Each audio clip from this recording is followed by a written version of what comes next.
कहा जाने कौना कपड़ा के घाघरा घुघरी सिवाओ तरी से जे क्रीचे नहीं खा बैठा कौना सावत संगे काटो तारा चानी लगा के मछड़दानी रजऊ।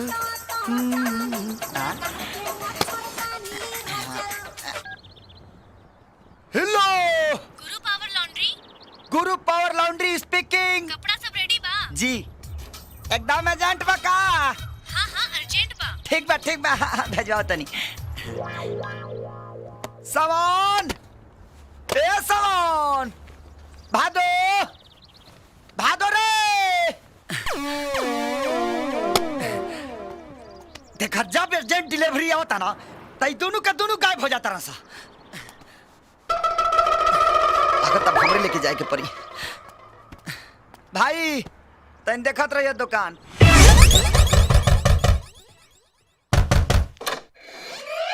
केहू बाजी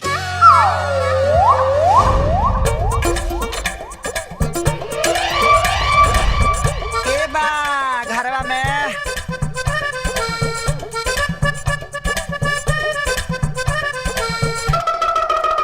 सुनाता हिलो सुनाता हिलो हिलो सुनाता रे। कहाँ से सुनिया सा? कान में ठेपी ढुकवले बड़ी सा। पूरा का पूरा हॉस्पिटल सीरियस बका रे। भाई लोग जवानी अनहर होला तो सुन ले रहनी है, लेकिन बहिर होला आज पहली बार पता चलल। आपने के का सामान दिया लिया। हाँ सुनाता ऐसे न सुनबू। हाँ।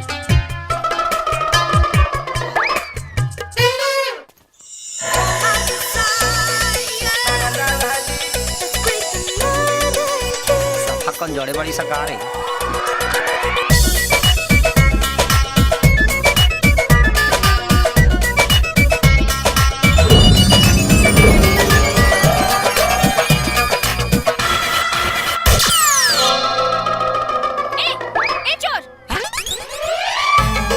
अरे संगीता, खुशबू, ए संजना, देख रहे चोर के? चोर? चोर ही है वो। इनको हमने के कमरे में कैसे घुसेला? हाँ, और हमारे पास तोरा पास। देखा इधर हिम्मत है, देखा। संगीता पुलिस के फोन लगावा। जब पुलिस आई ना तो अच्छा तरह से ठुकाई होई। हाँ, तब समझ में आई एक रट। एकदम चुप।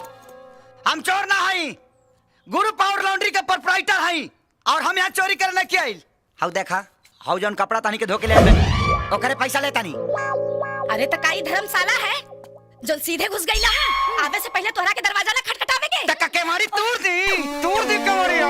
हां कान में ठेपी ढुकाले पड़ लो। तक्का भोपू बजा के आई। हां ठीक बा, हमार पर्स दो और पैसा दो। ऐसा पर्स अपना नानी के कजिया में 4-4 गो दान कैले बानी। हां ठीक बा। तहार पैसा कितना भाई? 150। 150 रुपया? अरे संगीता, 5 रुपए के हिसाब से 25 कपड़ा के 125 रुपए भइल ना? हां ए 150 कहाँ से? 20 ऊपर करला, 5 गो भीतर करला, 10 रुपया लगेला भीतर वाला के, तब 10-50 जोड़ लो। ठीक बा दे रहल बानी। ढेर बोलताई। पकड़। है 30 गो घाटा था। ले। एगो बचत के उपाय बताई। बोला। छोटका कपड़ा अपने हाथों से कहानी खुद धो ले। ढेर मत बोल, बुझले? तब भड़कत का बारे क्या भड़कत अरे हो? तोरा के आपन जान के नु सलाह देता नी। जानता रू तू पहले ही मुलाकात में हमारा दिल के इतना भाग गेलू है ना कि तोरा के डिस्काउंट देवे के मन करता हमरा। सुना, गलत हो गया का जी? हमरा के डिस्काउंट दी। डिस्काउंट वाली। इला 5 रुपया एकरा के लमन चूस चाभ लिया चटर 5 रुपया।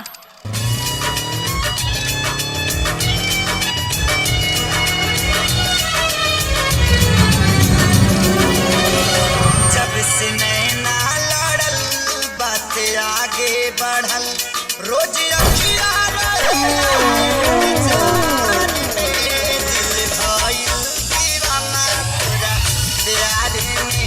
दिल भाई दीवाना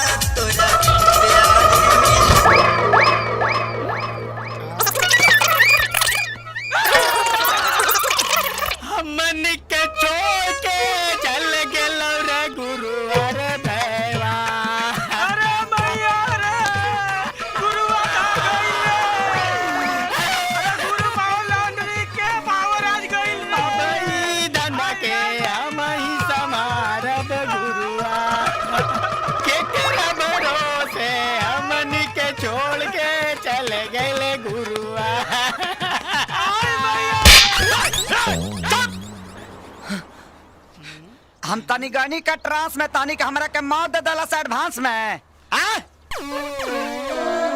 करे बाबू तू जिंदे बाड़ा गुरु। जिंदा ने किधर का चल गनी ऊपर हां